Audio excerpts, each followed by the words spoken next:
Now, you may think replacing your salary with DeFi is impossible.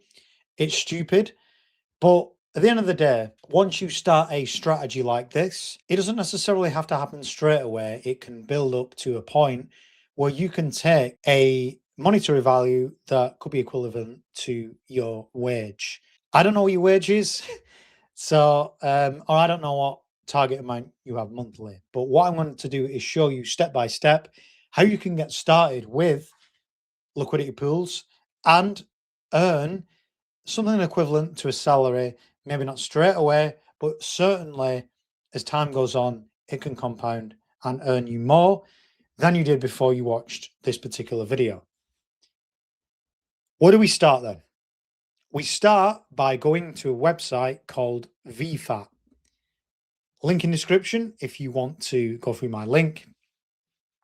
And what this is a yield aggregator. Okay. Why VFAT?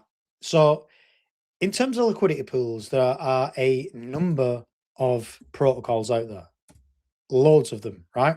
If you go on DeFiLlama.com, scroll down, you'll see all the protocols, total value locked, and these are all the individual ones that have liquidity pools on them.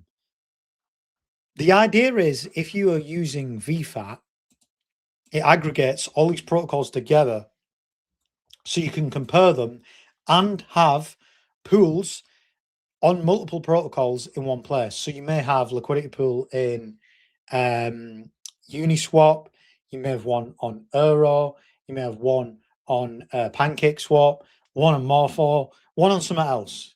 And it all shows it right in front of you in an easy to manage dashboard. And that is why we use VFAT. Why I use VFAT and why in the group we use VFAT as well. So how do you get started? You need a wallet that is able to connect to smart contracts. So where you see connect to wallet in VFAT, you need to be able to connect yours. Again, you could use a dedicated wallet for this. It doesn't have to be the wallet where you store your crypto. I know people like keeping things separate. I do. So there's plenty of hot wallets out there. There's plenty of cold wallets out there that connect to, these. You've got all the traditional ones do it now. Ledger Trezor, you got Tangent, which I spoke about the other day. MetaMask, Rabbit, there's loads, right? Just do your own research on each of them and choose the one that you like best. That obviously is used by a lot of people, and the ones I mentioned are used by millions of people daily. Once you've got your wallet set up, you've gone on VFAT, you've connected your wallet. Now we're ready to shop for our yield on liquidity pools, right?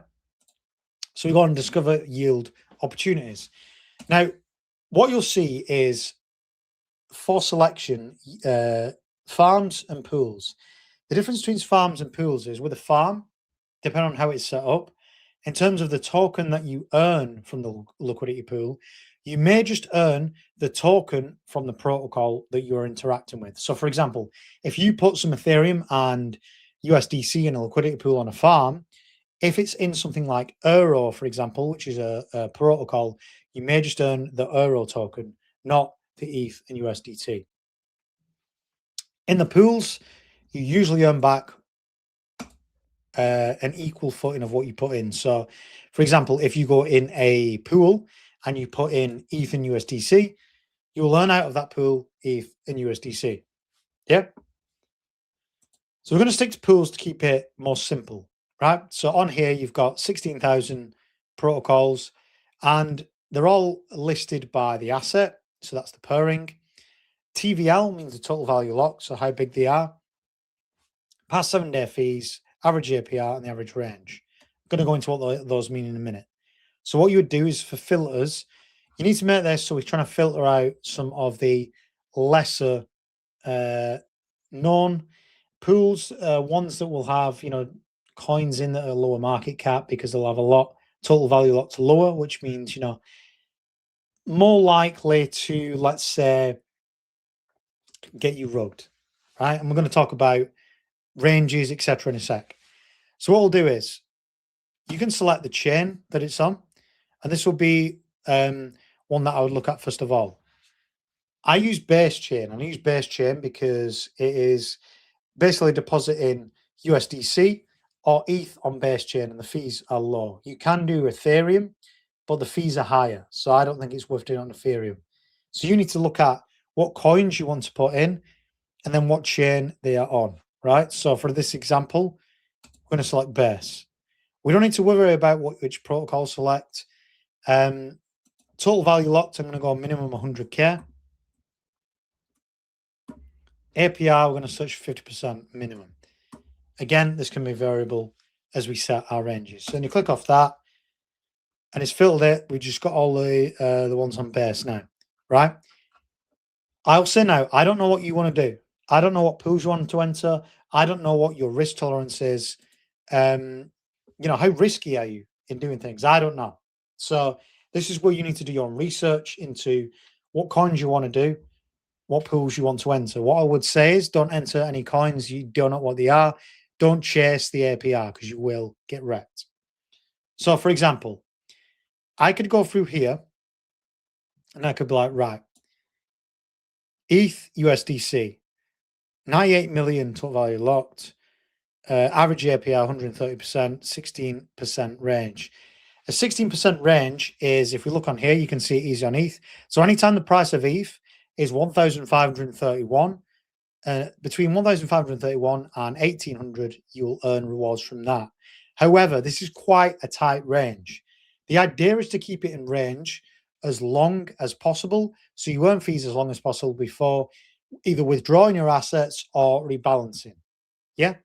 And that is where we talk about impermanent loss. Impermanent loss is when impermanently, so not permanently, it goes out of range and you're not earning fees, and the pool value could be slightly less because it's sold either into ETH or into USDC, depending on which way it goes. So for this particular one, I'm going to make the width bigger, and let's just say we're going to do it like this.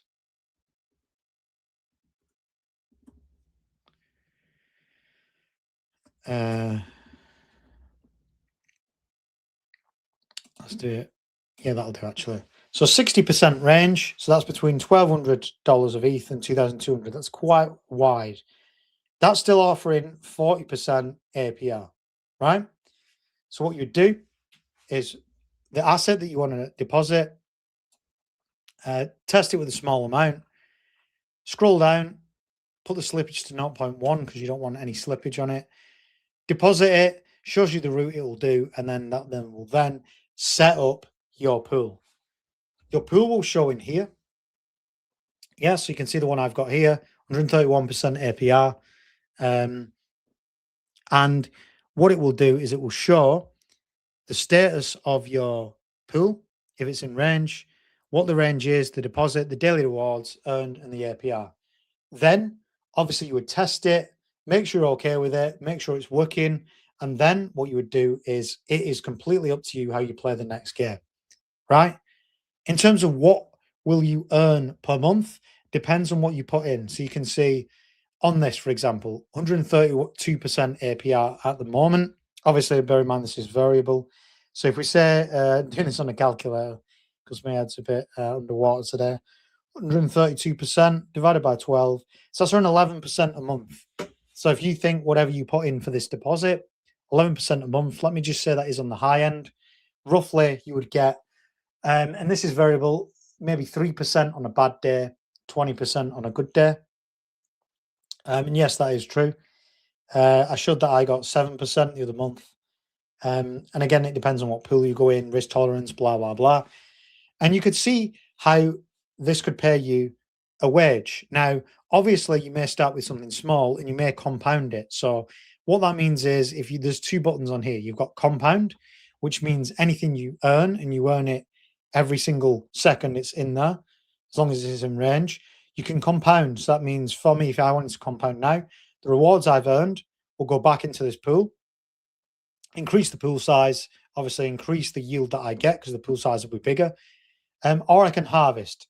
So that means then the $5.79 that I've earned in this pool in a day can then be withdrawn and then done with whatever. This is why I talk about spending it, right? That's kind of stage one, right? So that is stage one in terms of how you use it to replace your wage, right?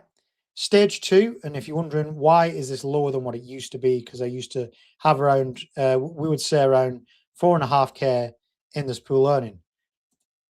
What I've done is the earnings are now in BTC, right? So this is another game you can play, and this is getting to stage two. This is more complicated. Obviously, this is what we teach.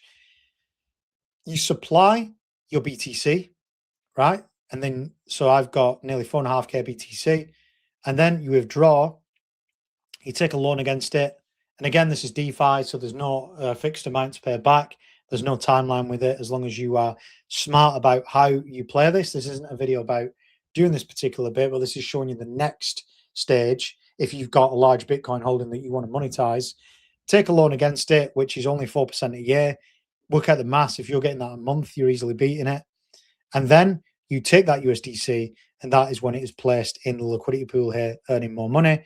Anything that is earned from this is then swapped for BTC, and then this BTC stack constantly keeps filling up. And that is the next stage, really, of this kind of flywheel. You don't have to do both. You could just do one or the other. That, again, this is what's good about DeFi. It's your rules. You set the rules. As long as you don't do anything stupid, you chase stupid APR, you buy stupid coins, you enter stupid pools, then you should be sensible about how you go by everything, right? If you play this right, it can be quite lucrative as long as you stick to set rules and not be greedy. Because when people get greedy, that's when they lose money. And that's why most people who try liquidity pools say, oh, it's risky, or I've lost this, I've lost that. It's because they don't understand everything. They don't understand impermanent loss. They do not understand how the loans work. They just relate everything to the fiat system, in which gaining a yield of 5% a month would seem ridiculous. And also, the loan terms would seem ridiculous because, again, we're used to, well, this is a fixed term loan over 5 years. You have to pay this back every month, blah, blah, blah. It just doesn't work like that in DeFi. It is completely different. So try this out. Let me know you're getting on the comments. I've got a lot of emails from people saying they're doing really well with this, which is good. There will be more videos coming like this, more tutorial style videos as well. I try and vary my content so it's not just all one thing. But yeah, if you like my content, like, subscribe, join the Telegram, and I will see you very soon.